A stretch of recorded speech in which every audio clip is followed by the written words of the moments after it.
I didn't see what he was yelling at. I didn't see the ambulance coming, but I remembered him yelling. That was the last thing I heard from him. On a Sunday morning in 1997, Julie Kemp, her husband Andy, and their 8-year-old son Landon were driving home from church when an ambulance returning to its station broadsided their car in an intersection. Andy died instantly. Rescuers stabilized Julie, but did not realize there was a third passenger in the car.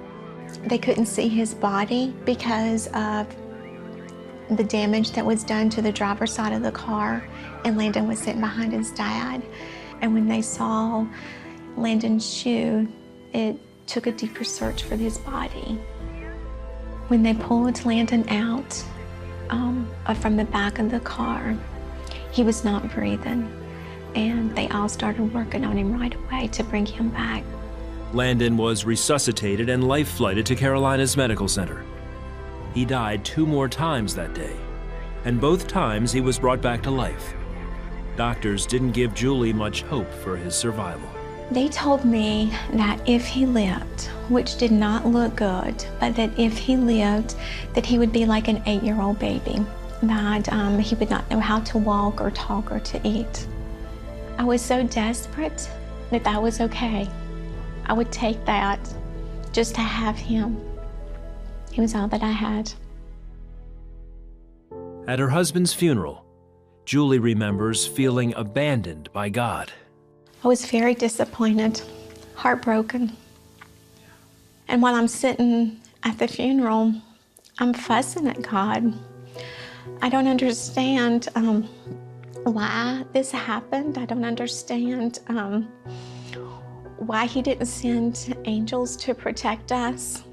But in the very next breath, I'm praying as hard to him as I've ever prayed in my life for Landon to live. Landon had suffered massive head trauma during the accident and remained in a coma. He's hooked up to all kinds of machines to keep him alive, and there are no signs. There's nothing good or bad. They see nothing happening. I kept praying that he would open his eyes. After 2 weeks in a coma, Landon opened his eyes. To everyone's amazement, he had no brain damage. But in the midst of her joy, Julie knew she had to tell Landon about his father. He had scars on his face, and his head was just full of hurt. And I didn't want to hurt him anymore. So I asked Landon, I said, Landon, do you know where your dad is at? And he told me, yes, I know where he's at. I saw him in heaven.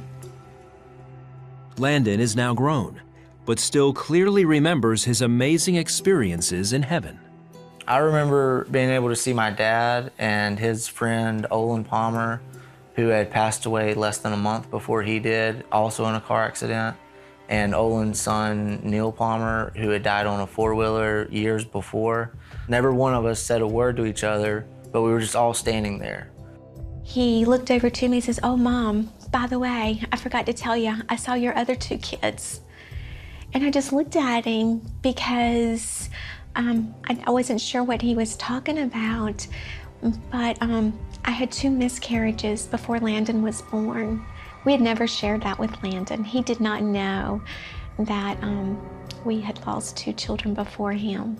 I knew that they were my siblings, even though no one had ever told me about them. Just being in heaven, I guess you know your own, or you know who everyone is. He says each time he died, he had a different experience in heaven. During the 3rd time, he says he met Jesus and was given a mission. It was almost as if like a preview of a movie to where you only get to see certain bits and pieces of things. Jesus came to me and told me that I have to go back to earth and be a good Christian and tell others about him. Today, through Grief Share, Landon and Julie use their story to help others who are struggling with loss and in need of hope. I didn't understand in 1997, why God didn't send an angel, but I know that there were angels there, and I know that we were protected and we are living out what his plan is for us. Instead of staying mad at him, I was able to use the story to help others not to give up and to keep their faith on their grief journey. I just want people to realize that Jesus is real. There is a heaven, there are angels, and to follow his word in the Bible, and life does get better at the end. In her book, Faith Has Its Reasons, Julie says God has used their experience to bring others closer to him and has brought new blessings to them. It is a huge blessing that I get to watch my child tell others about Jesus. He is always willing to let others know that there is a heaven because he's been there. I know I'm doing it for Jesus. I know that he's real. I know that angels are there. I know that there's a heaven. I'm not doing it for someone who I don't know or I've never seen. I've seen Jesus. I know he's there. He's asked me to doing this, and this is what I'm doing.